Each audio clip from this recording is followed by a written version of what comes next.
সম্মানিত উপস্থিত আমার ইসলাম প্রিয় মা বোনেরা, সকলকে আন্তরিক সালাম। আসসালামু আলাইকুম ওয়া রাহমাতুল্লাহি ওয়া বারাকাতুহু। সম্মানিত আমার মা বোনেরা, আমরা ইতিপূর্বে জানতে পারলাম আজকে ইসলামী সমাজের পবিত্র রমজান মাসে আল কোরআন নাজিলের উদ্দেশ্য এবং তা বাস্তবায়নের উপায়ের বিষয়ে আলোচনা সভা ও ইফতার মাহফিল।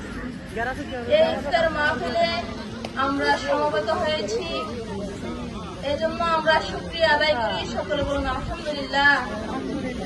শুরুতেই সমস্ত প্রশংসা একমাত্র আল্লাহ রাব্বুল আলামিনের জন্য। দরুদ ও সালাম পেশ করছি আল্লাহর রাসূল হযরত মুহাম্মদ সাল্লাল্লাহু আলাইহি ওয়াসাল্লামের উপর। কল্যাণ শান্তি বর্ষিত হোক তার সকল অনুসারীদের উপর।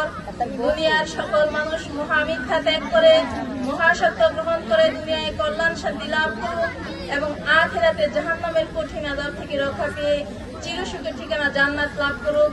এই লক্ষ্যে আমাদেরকে সহ সারা বিশ্বের মানুষকে আল্লাহ কবুল করুক। সকলে বলুন আমিন।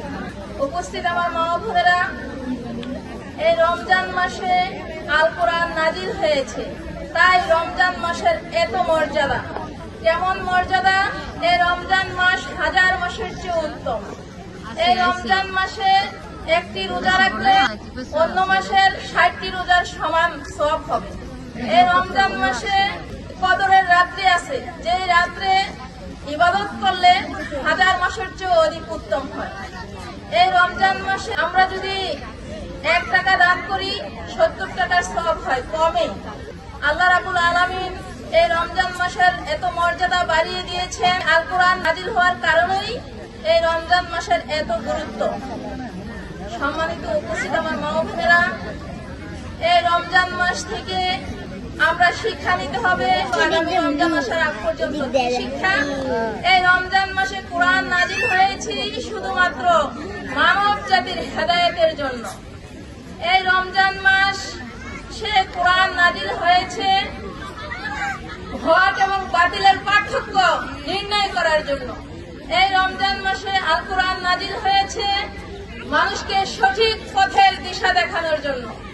সম্মানিত উপস্থিত আমার মা বোনেরা, তাহলে এই আল কোরআন নাজিলের উদ্দেশ্য থেকে আমরা বুঝতে পারি যে মানুষ সঠিক পথে চলছিল, যার কারণে সঠিক পথের দিশা দেওয়ার জন্য আল্লাহ রাব্বুল আলামিন আল কোরআন নাজিল করেছেন। মানব জাতি হেদায়েতের মধ্যে ছিল না, যার কারণে এই রমজান মাসে আল্লাহ রাব্বুল আলামিন আল কোরআন নাজিল করেছেন মানুষের হেদায়েতের জন্য। এবং এই আল কোরআন নাজিল করেছেন মানুষকে দেখবেন শিক্ষা দেওয়ার জন্য, যে শিক্ষায় মানুষকে দুনিয়ায় কল্যাণ দিবে এবং আখিরাতে জাহান্নামের কঠিন আযাব থেকে রক্ষা পেয়ে জান্নাত লাভ করতে পারবে।